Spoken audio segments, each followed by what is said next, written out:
this whole thing of like money doesn't buy more happiness, in my opinion, is complete nonsense. I just think that most people don't really know how to spend their money very wisely.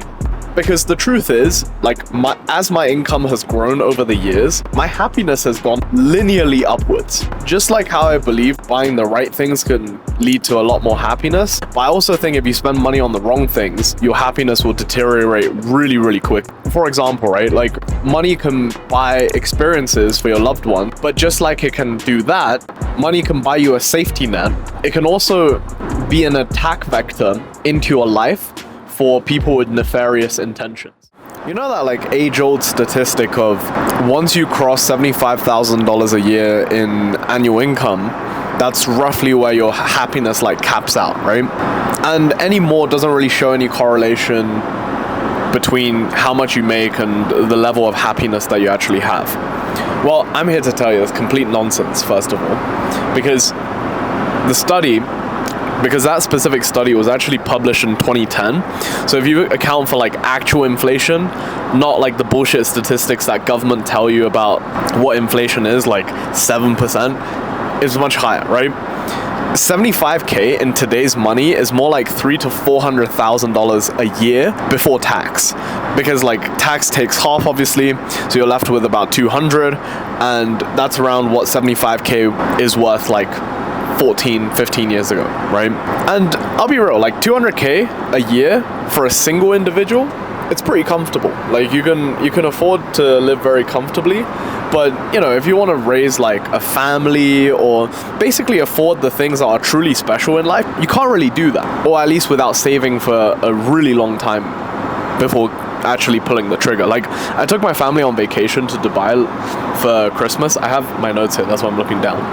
Last year for 1 week to Dubai during peak season, right? I flew my granddad first class, I bought everyone else their flights as well, and the whole trip costed 20K, and that was kind of on the low end, if I'm being real. Like I didn't even ball out like crazy, right? And 20K is literally 10% of 200K. Now imagine if you're trying to raise a family on that, right? Like schooling for your kids, health insurance for your wife, parents probably, kids, mortgages, etc. Like 200K you could blow through like this, right? So like this whole thing of like money doesn't buy more happiness, in my opinion, is complete nonsense. I just think that most people don't really know how to spend their money very wisely. So because the truth is, like, as my income has grown over the years, my happiness has gone like linearly upwards, you know?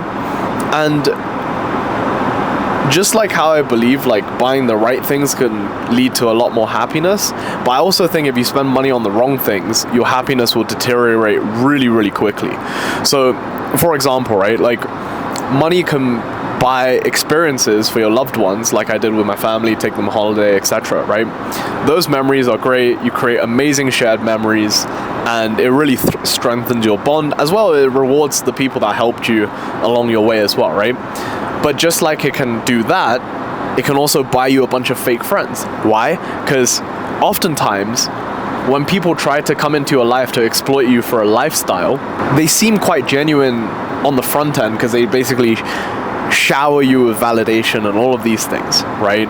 So you're more likely to basically splurge on them. So just like how money can buy you a safety net, it can also be an attack vector into your life for people with nefarious intentions. I feel like I've been quite fortunate, to be honest, because as an individual, you can probably tell through my videos, I'm quite self-aware. And through all of this, one of the other things that I feel like really played out in my favor was that I think I got money relatively slowly and steadily. Like my growth wasn't like a hockey stick, it was very much like year by year consistently going up. Whereas some of my friends that went from like 0 to millions a month, and believe me, there are guys early 20s that are doing it, right? A lot of them are actually quite miserable on the inside. And I know because they literally confide in me with these things because I've been in business for more years than they have, right? And the reason that is because when you become successful way too quickly, you can be naive to people with bad intentions because your self-esteem and your self-worth and your self-image is still kind of like that poor kid that hasn't quite made it. Like your self-esteem hasn't caught up to the level of success that you actually have, right? And because of that, it's very difficult for them to imagine why people would actually want to exploit them, right? So as a result, they don't really have their defenses up, and they don't really know what to look out for when meeting people in the real world, making them like the perfect textbook person for exploitation, right? And as a result, a lot of the time they end up letting a lot of people with nefarious intentions inside their circles, and it ends up like really fucking their life over. So how do you actually buy happiness? Well, the key that I've really found on where to spend money and where I've spent my money to get the most happiness is, the biggest thing is, you don't let your peers or society influence or dictate where you actually spend the money. Like, only buy what's really meaningful and what's true to you, as opposed to what society or other people think you should buy and what they're marketing you to buy, essentially, right?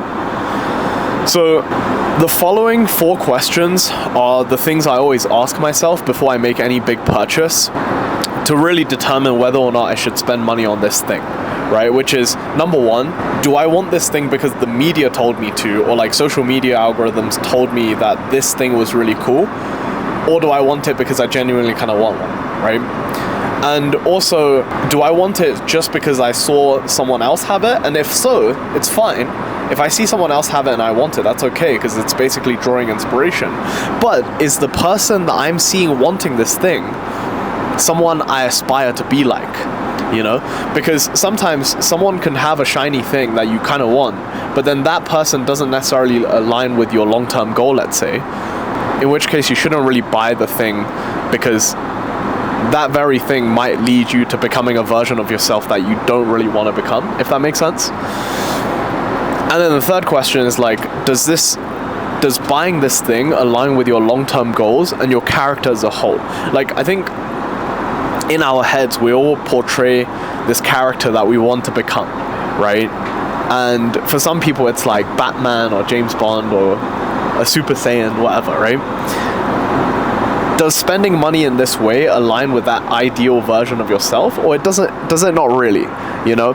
If it doesn't, then don't buy it. Or if it doesn't align with your long-term goals and you feel like it's going to detract from them, don't buy it, you know? And then lastly, the final check I have for myself is like, I ask myself, do I actually, if I like remove all of the status I would derive from this, if I remove everything, do I actually fundamentally like this thing, you know?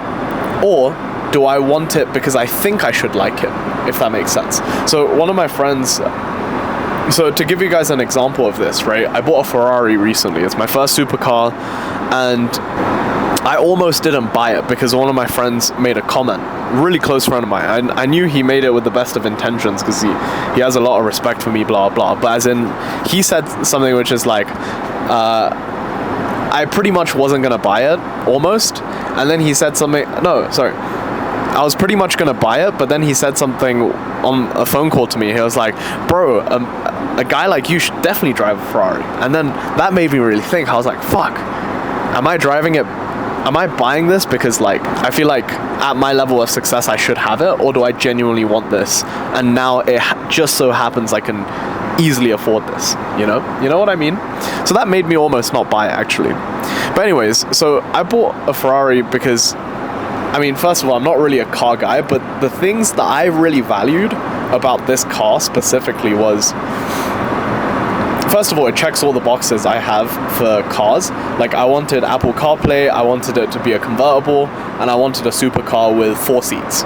And it just so happens that Portofino like checks every box of that. But I also really like the idea of having a story to tell 20 years down the line to like my kids or something, of like, yeah, like I made it and I bought my first supercar before I was 25 years old. And the first time I ever drove one, like I ever drove a supercar, was after I actually owned it, you know, because I didn't even test drive this car because I'm 24, so they wouldn't let me test drive it. But long story short, I wanted to have that story to tell. So I knew that for me, buying this car was actually, I was buying the ability to tell the story, you know? And obviously, you know, logically it's going to align with my long-term goals because it's going to be insane social proof for YouTube, Instagram, whatever. And it's going to ultimately help me grow my coaching business because, you know, before I have a coaching program, you guys can tell I'm already successful. I'm flying first class. I own a car, own a supercar, you know.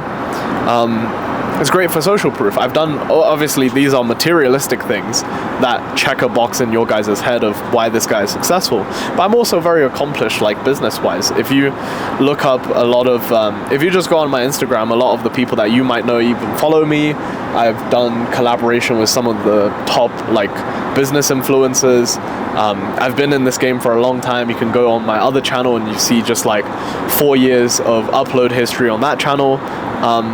It's a lot of social proof, right? So, you know, adding material things to this is just going to help with that.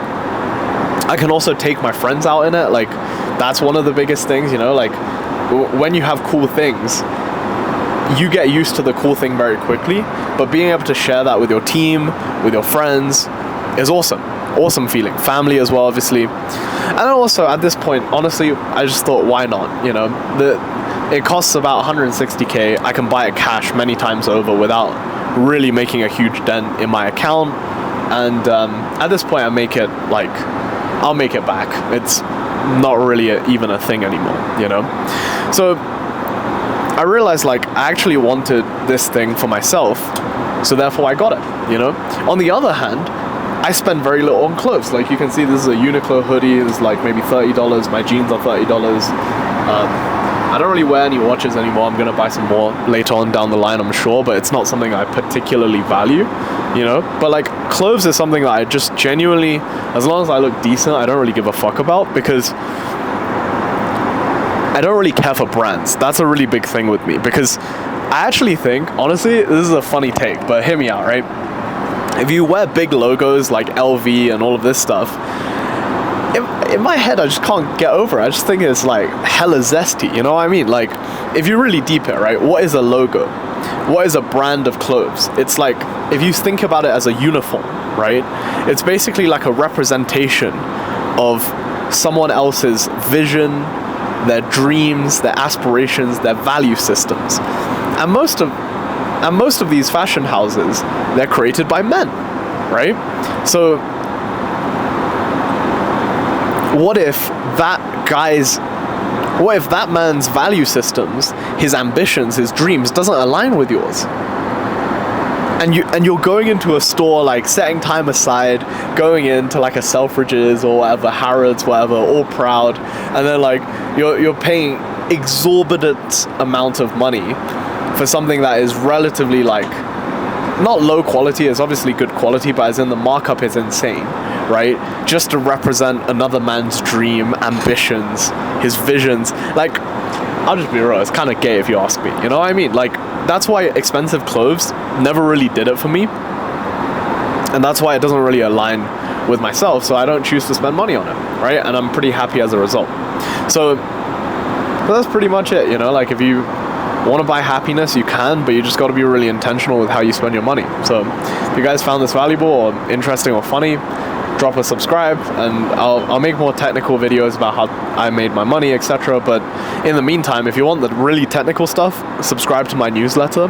I'll show you guys how to actually make money, because a lot of the technical stuff doesn't really get views on YouTube, so I'm a bit hesitant to push it out. But if you want to actually make money, join the free newsletter. I'll see you soon.